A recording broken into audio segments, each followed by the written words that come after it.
Just 1 minute ago, a revelation dropped that no one saw coming. Not from an outsider, not from the media, but from inside the royal family itself. Sophie, Duchess of Edinburgh, has reportedly confirmed what many only dared to whisper: Catherine is already acting as queen behind the scenes. No announcement, no coronation, just quiet authority, already in motion. And if this is true, then the monarchy may have already changed without the world even realizing it. Before we go deeper into what this really means for the royal family, make sure to subscribe so you don't miss a single update. Because what makes this revelation so powerful isn't just what was said, it's who said it. Sophie has long been known as one of the most trusted and composed figures within the royal structure. Not someone who speculates, not someone who exaggerates. Her words carry weight precisely because she rarely uses them recklessly. So when a figure like her calmly confirms something so explosive, it doesn't feel like gossip, it feels like truth slipping out before it was meant to. And that is exactly what has sent shockwaves through the palace. Inside royal circles, the reaction wasn't loud, but it was immediate. Silence. The kind of silence that doesn't come from confusion, but from recognition. Because those who understood the inner workings of the monarchy knew instantly what this meant. This wasn't a misunderstanding. This wasn't a misinterpretation. This was something that had been happening quietly, deliberately, and now unexpectedly publicly acknowledged. And that acknowledgement changes everything. Catherine, until now, has operated within a carefully defined role. Visible, respected, admired, but still officially, not at the very top. And yet, according to this confirmation, that boundary may have already been crossed behind closed doors. Responsibilities that once belonged exclusively to the Queen, decisions that required a higher level of authority, influence that extended beyond ceremonial presence. All of it, now being quietly associated with her. Not in theory, not in preparation, but in action. And that phrase, acting as queen, has ignited a storm of interpretation. Because in a monarchy, titles matter. Structure matters. Protocol matters. So when someone begins to operate beyond their official title, it suggests something deeper is shifting. Something that isn't being announced, but is being allowed. And that raises a question far more unsettling than the revelation itself: who is permitting this to happen? Behind the scenes, palace aides are said to be moving quickly, not to deny the claim, but to contain it. Because once a narrative like this escapes into the open, it doesn't stay controlled. It spreads, it evolves, it invites scrutiny. And the monarchy, built on precision and image, cannot afford for something this significant to spiral without direction. But the urgency of that response only adds to the tension, because it suggests there is something real to protect. And then there is Camilla, the unspoken center of this unfolding tension. Because if Catherine is already stepping into a role that mirrors that of a queen, then where does that leave the one who officially holds that position? The emotional weight of that question doesn't need to be spoken aloud, it can already be felt.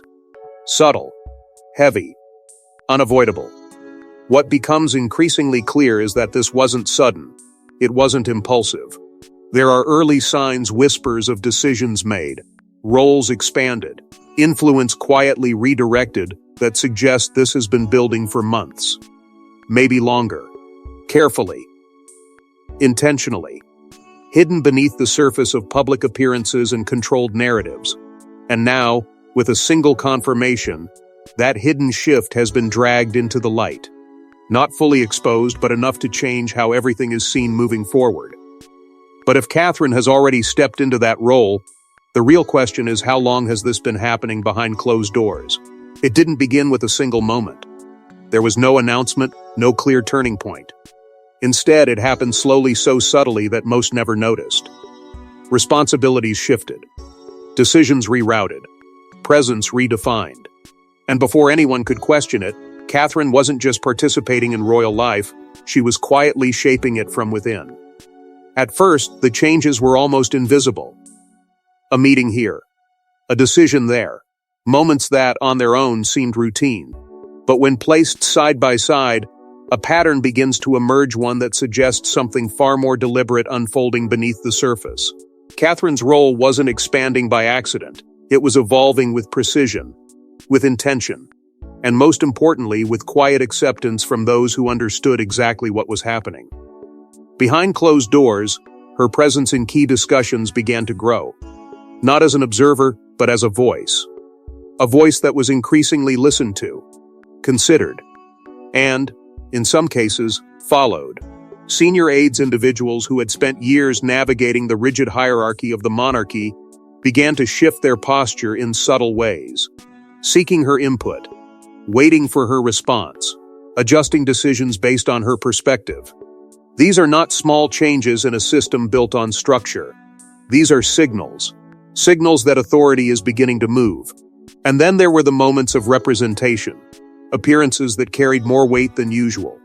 Engagements where Catherine didn't just attend, she led. Not officially, not publicly declared, but unmistakably in control of the tone, the message, the direction. It wasn't loud. It didn't need to be. Because real influence rarely announces itself. It reveals itself through consistency, through repetition, through the quiet understanding that someone has stepped into a role without needing to say it out loud. What makes this shift even more striking is how seamlessly it was integrated. There was no disruption, no visible resistance. The monarchy, as an institution, adapted. Quietly, efficiently, almost as if it had been preparing for this transition long before anyone outside those walls became aware of it. And that raises a question that lingers beneath every observation. This wasn't just happening, it was being allowed to happen.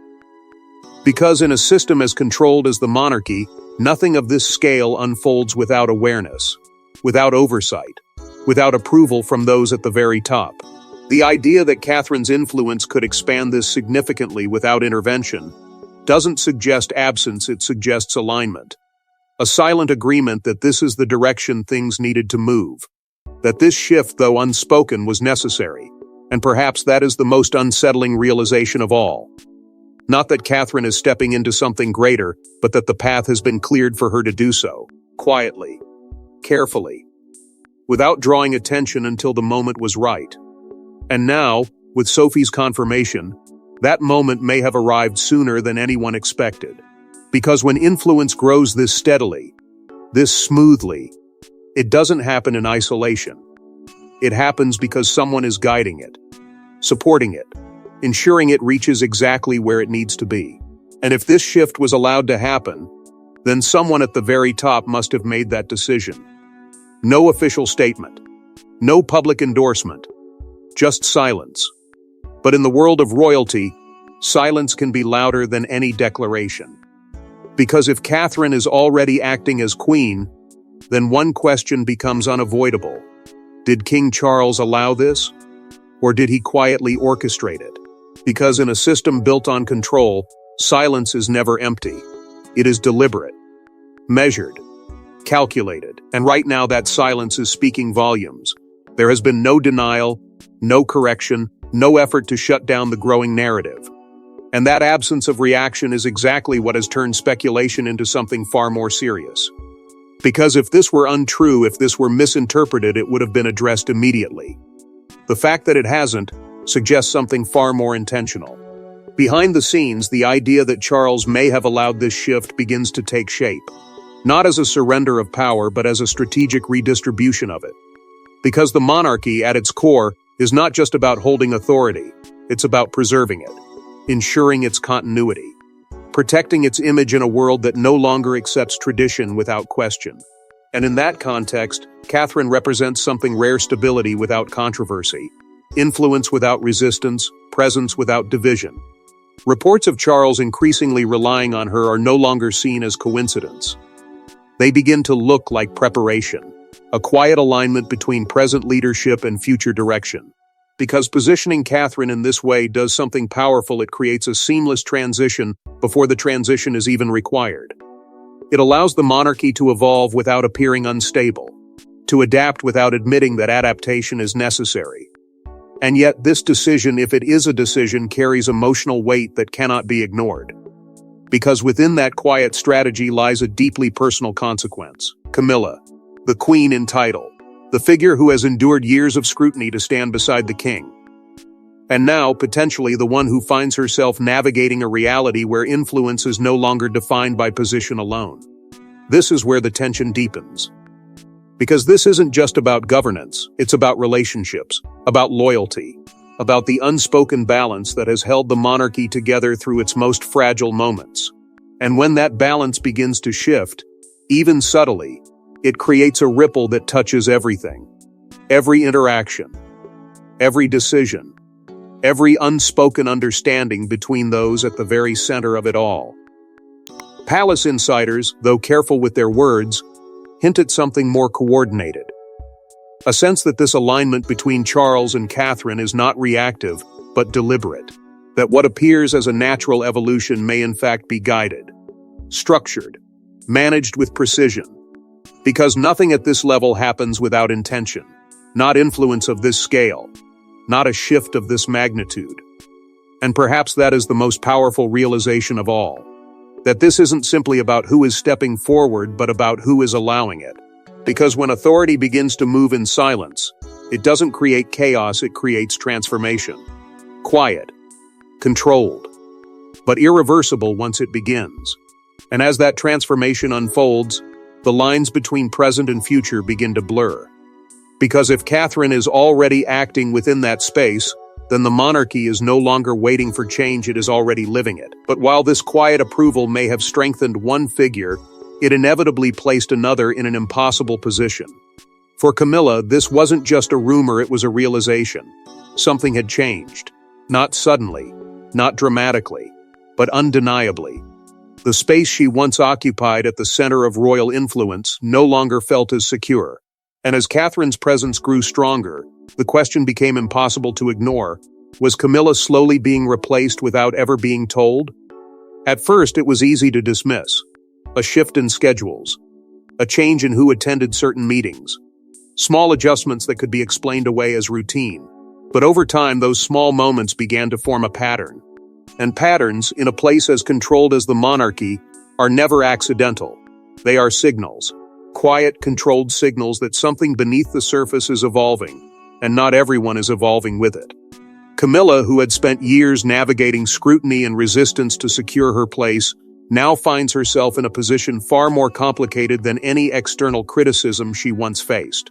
Because this time, the challenge isn't coming from the outside. It's coming from within. And that kind of shift is far harder to confront.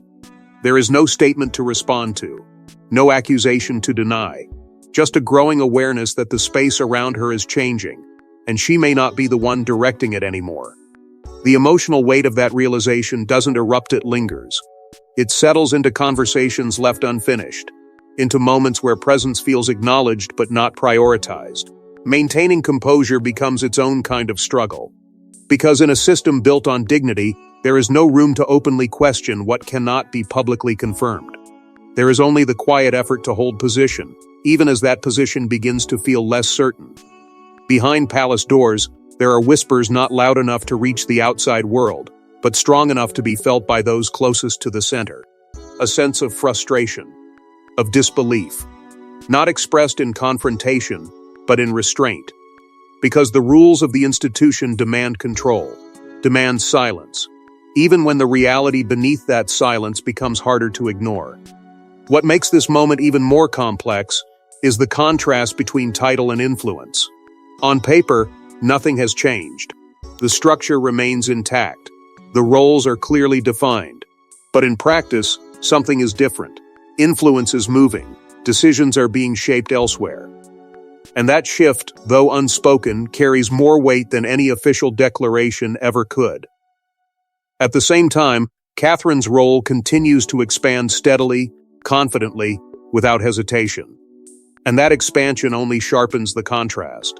Because where one presence grows stronger, another inevitably feels the shift. Not as a sudden loss, but as a gradual repositioning. One that becomes impossible to ignore once it reaches a certain point. And perhaps that is what makes this moment so powerful. Not the idea of replacement, but the reality of transition. A transition happening without announcement, without confrontation, without a clear beginning or end. Just a slow, deliberate movement of influence from one figure to another. But shifts like this don't remain hidden forever. They leave traces. In behavior. In decisions. In the way people respond without even realizing they are responding differently. Because when influence shifts quietly, it doesn't stay hidden forever. Eventually, the signs begin to show. Looking back, the signs were always there. Small moments. Subtle decisions. Interactions that felt slightly different.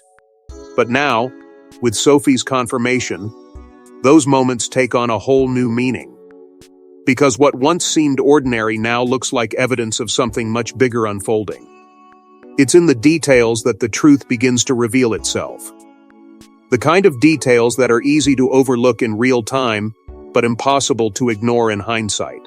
Catherine appearing in spaces where her presence carried more than symbolic value. Standing not beside decisions, but within them. Engaging not as a participant, but as a central figure shaping outcomes. At the time, it felt like evolution.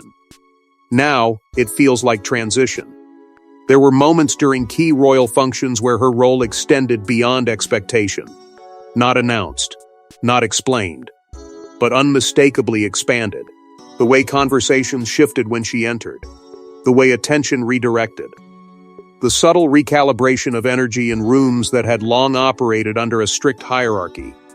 These are not coincidences. These are indicators, quiet signals that authority is beginning to settle in a new place. Even body language began to tell a different story. Not through overt gestures, but through instinctive responses. The way senior figures acknowledged her presence. The slight pauses before decisions, as if waiting for her reaction. The unspoken deference that doesn't need instruction because it is understood. These are the kinds of changes that cannot be staged. They emerge when perception begins to shift from what is official to what is real. And then there were the staff. The individuals who operate behind the scenes, who understand the structure more intimately than anyone watching from the outside. Their interactions began to evolve. Requests rerouted. Approvals subtly redirected. Communication patterns shifting in ways that, to an outsider, would go unnoticed, but within the system, signal something significant. Because when staff begin to adjust their behavior, it means they are responding to a change already in motion. Even the media, often dismissed as reactive rather than perceptive, began to pick up on these patterns.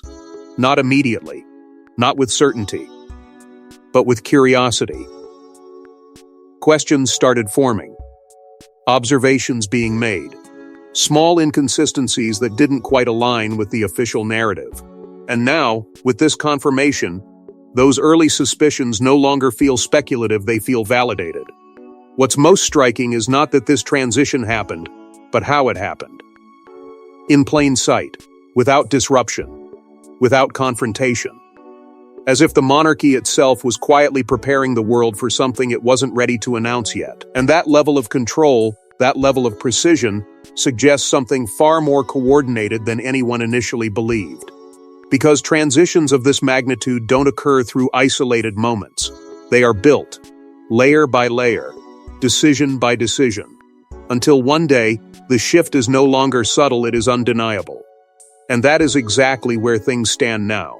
The realization is settling in not just within palace walls, but beyond them. That what was once hidden in plain sight is now impossible to ignore. And once people begin to see it, they cannot unsee it. Because recognition spreads quickly. Faster than control. Faster than containment. And once the public begins to connect those dots, the narrative takes on a life of its own. And once the public begins to connect the dots, the reaction becomes impossible to contain. The moment the story broke, everything changed. Headlines exploded. Social media lit up. And suddenly, what had been a quiet internal shift became a global conversation. Because if Catherine is already acting as queen, then what does that mean for the monarchy right now? Within minutes, speculation turned into saturation. Every outlet, every platform, every voice seemed to latch onto the same question, but with wildly different answers. Some called it evolution, others called it overreach. And in between those extremes, millions tried to make sense of a reality that felt both shocking and strangely inevitable. Because once a narrative like this enters the public space, It doesn't wait for clarity, it feeds on uncertainty. The reaction wasn't just loud, it was divided. On one side, there was admiration. A sense that Catherine stepping forward represented strength, stability, and a future the monarchy desperately needed. On the other, there was unease. Questions about tradition, about boundaries, about whether something fundamental was being altered without consent or acknowledgement. And that tension between support and skepticism only fueled the intensity of the conversation. Social media amplified everything. Every theory, every interpretation, every emotional response spread faster than it could be contained. Clips, quotes, fragments of past appearances suddenly re-examined under a new lens. Moments that once seemed routine were now dissected as evidence. The narrative wasn't just being discussed, it was being constructed in real time, shaped by millions of perspectives all colliding at once. Royal experts, usually measured and composed, found themselves scrambling. Because this wasn't a situation with precedent. There was no clear framework to analyze, no historical comparison to rely on. And that lack of clarity only deepened the intrigue. Was this a quiet succession of influence? A strategic repositioning? Or something far more disruptive unfolding beneath the surface? Questions of protocol began to dominate the discussion. Because in a system defined by order, any deviation, especially one this significant, raises immediate concerns. What does it mean to act as queen without formal recognition? Where does authority truly lie? And perhaps most importantly, who decides when those boundaries can be crossed? These weren't just theoretical questions anymore. They were becoming central to how the monarchy itself was being understood. As the debate intensified, so did the pressure. Because the monarchy doesn't operate in isolation, it depends on perception, on trust, on the belief that its structure is stable even when it evolves. And now, that perception was being tested in a way it hadn't been in years. Not by scandal, but by ambiguity. By the unsettling possibility that something significant had already changed without the public being told. And that is where the narrative began to slip beyond control. Because once people start asking questions that don't have clear answers, the story takes on a life of its own. It grows, it shifts. It becomes something that cannot be easily redirected, no matter how carefully it is managed behind the scenes. The monarchy, once able to guide its image with precision, now finds itself reacting instead of leading, watching as the world forms conclusions faster than they can respond. And in that space between what is known and what is assumed, the tension only deepens. Because while the world debates what this means, inside the palace, the consequences are already unfolding.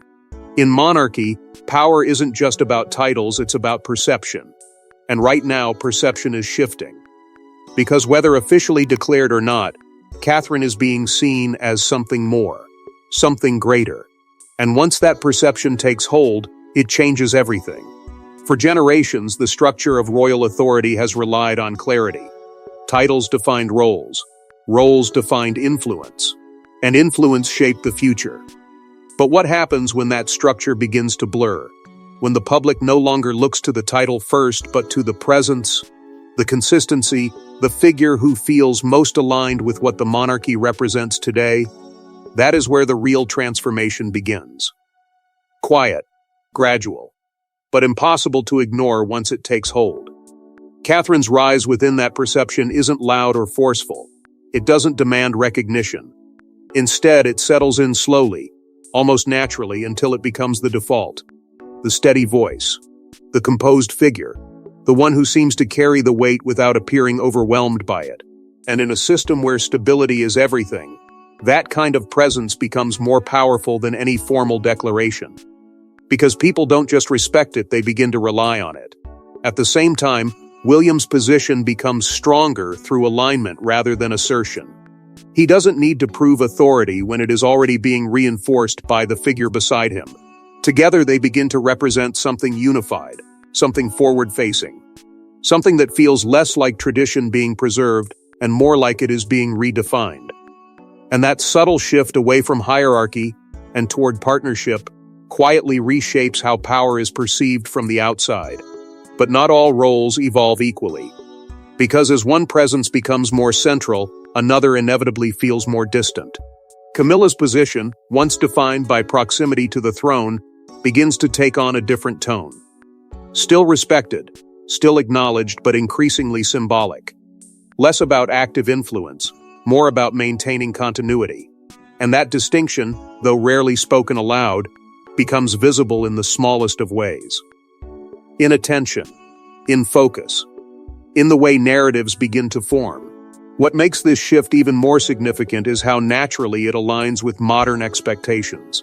The monarchy, once rooted in rigid tradition, now exists in a world that values relatability, consistency, and emotional connection. And Catherine, whether by design or by instinct, embodies those qualities in a way that resonates far beyond formal duty. She doesn't just represent the crown, she reflects what people want the crown to be. And so, without a formal announcement, without a defined moment of change, the public begins to redraw the lines themselves, deciding, consciously or not, who feels like the center of it all. Who carries the future? Who represents something stable in an uncertain world? And once that collective perception forms, it becomes incredibly difficult to reverse. Because in the end, authority is not only granted, it is recognized. And right now, recognition is shifting in a direction that cannot be easily undone.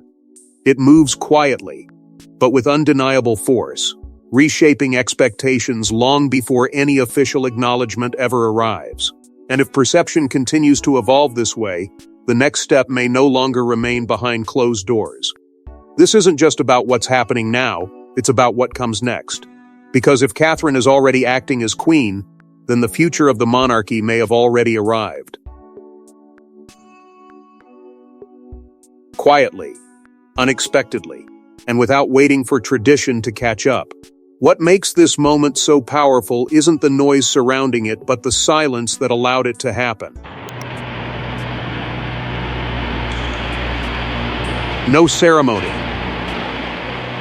no declaration, no formal shift that the world could point to and say, this is when everything changed. And yet everything did. Because the monarchy, long defined by ritual and timing, now appears to be moving in a different direction, one where action comes first, and recognition follows later. A reversal of everything it once stood for. At the center of that shift is Catherine, not as a figure waiting for her moment, but as someone already living it. Already carrying expectations that haven't been officially placed upon her. Already navigating responsibilities that extend beyond her title. And perhaps most striking of all, doing it in a way that feels seamless, as if this transition was never meant to be noticed, only felt. That quiet authority becomes its own kind of power, more persuasive than any announcement could ever be. Alongside her, William's role begins to take on new depth. No longer defined solely by what lies ahead, but by what is already unfolding. Together, they form something that feels less like preparation and more like presence. A partnership that doesn't just represent the future, but actively shapes it. And in that unity, the monarchy begins to reflect a new kind of leadership, one that feels immediate, responsive, and grounded in connection rather than distance.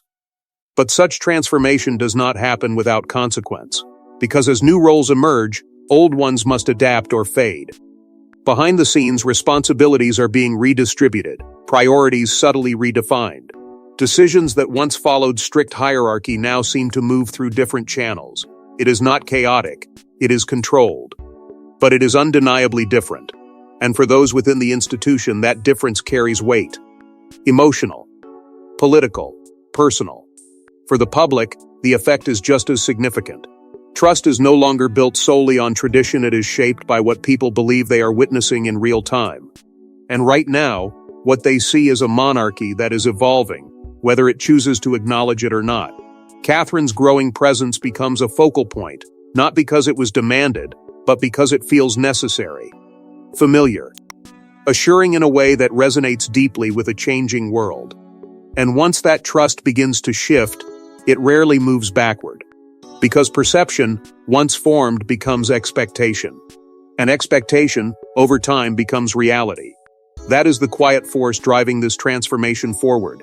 Not sudden, not disruptive, but steady, inevitable, and impossible to ignore. What makes this even more compelling is the sense that this is only the surface. That behind these visible changes lie deeper decisions, conversations, and perhaps even conflicts that have yet to be revealed. Because transitions like this are rarely simple. They are layered, complex, and often incomplete. But even as the future takes shape, one question still lingers in the shadows.